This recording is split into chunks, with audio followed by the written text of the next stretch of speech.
Delhi car வெடிப்பு ஒரு சின்ன சம்பவம் இல்ல.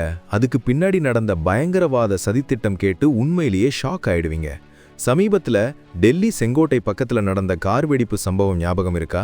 அதை நடத்தினது ஜம்மு காஷ்மீர் புல்வாமாவைச் சேர்ந்த உமர் என்ற தீவிரவாதி தான் இப்போ உறுதியாகியிருக்கு. அவர் மட்டும் இல்லாம 4 டாக்டர்கள் உட்பட 8 பேர் அடுத்தடுத்து கைதாகியிருக்காங்க. இவங்க கிட்ட நடந்த விசாரணையில தான் ஒரு திடுக்கிடும் தகவல் வெளியாயிருக்குங்க.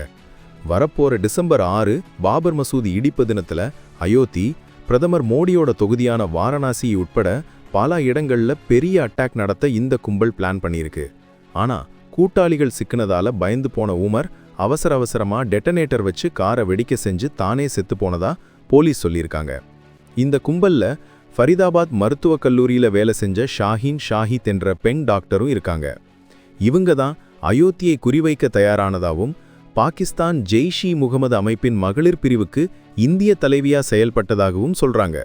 இதுக்கு முக்கிய காரணம் ஆபரேஷன் சிந்தூர்ல மசூத் அசார் குடும்பத்தினர் கொல்லப்பட்டதுதான்.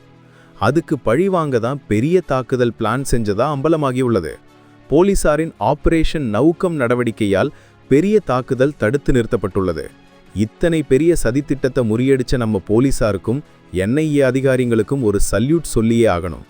ஆனா இந்த மாதிரி ஒரு முக்கியமான தருணத்துல பாதுகாப்பு விஷயத்துல நம்ம இன்னும் கவனமா இருக்கணும். இந்த செய்தி பத்தி உங்க கருத்து என்ன? மறக்காம கமெண்ட்ல சொல்லுங்க.